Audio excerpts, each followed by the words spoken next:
So रमाकडे वळूयात. तर रमा म्हणाली आपण एक बॉम्ब टाकूयात. कोणता बॉम्ब टाकायचा? तर आपण सोशल मीडियावर सांगायचं की आम्ही आमचं रेशमी वस्त्रभंडार बंद करतोय. बरं, जर बंद करत असेल तर ठीक आहे, पण तो बॉम्ब टाकलेला असेल किंवा एक पिल्लू सोडलेलं असेल तर ही एक दुसरी ट्रिक आहे व्यवसायाची, जी व्यवसाय वाढवण्यासाठी केली जाते.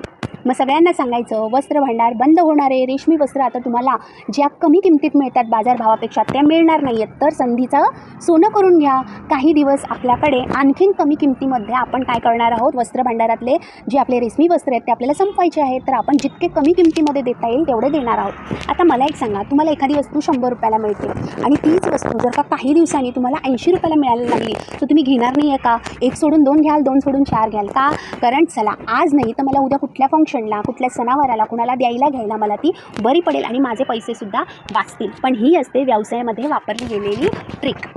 बरं, भांडार बंद पडत असेल काही हरकत नाही, पण याच्यातून जो काही फायदा होईल ना तो जास्त होणार आहे आणि त्याचा फायदा प्रत्येक व्यावसायिकाला मिळणार आहे.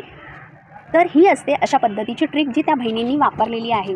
भांडार बंद होऊ नये ही माझी इच्छा आहे, कारण ही जर का ट्रिक असेल तर खरोखर त्यांच्या व्यवसायासाठी फायद्याची आहेत. अशा पद्धतीच्या ट्रिक आपणही वापरू शकतो. आता मी सांगते म्हणजे हे प्रत्येकाला कळत असणार आहे की अशा पद्धतीच्या ट्रिक वापरल्या जातात. नाही, मी अशी वापरणार नाही, पण मी नक्कीच विचार करेन की माझ्या व्यवसायाला वाढवण्यासाठी मला काय ट्रिक्स वापरता येतील आणि कशा पद्धतीने मला माझा व्यवसाय वाढवता येईल. असाच वाढवत जायचा आहे व्यवसाय, असंच करत राहायचं आहे. काही ना काहीतरी ऑफर्स, काही ना काहीतरी ट्रिक आपल्याला काढत राहायचे. समोरचाही फायदा बघायचा आहे आणि आपलाही फायदा बघायचा आहे, जेणेकरून आपल्याला प्रोग्रेस करता येईल. आणि आपण जेव्हा व्यवसाय किंवा आपण आपला काही बिझनेस सुरू करतो ना, तेव्हा आपल्यासोबत आपण कोणाला तरी दुसऱ्यालासुद्धा पुढे सरकवत असतो. हीच भावना मनात ठेवायची आहे. असो, त्या उमर आम्हाला खूप खूप शुभेच्छा की त्यांनी त्यांचं वस्त्रभांडार बंद करू नये. अशाच काहीतरी ऑफर्स चालू ठेवाव्यात. येत आहेत, जरी त्या म्हणत असल्या की वस्त्रभांडार बंद होत आहे, पण तरीही नवीन रेशमी वस्त्र ते आणता येतच आहे आणि त्यावरही ऑफर आहे असं सांगता येते.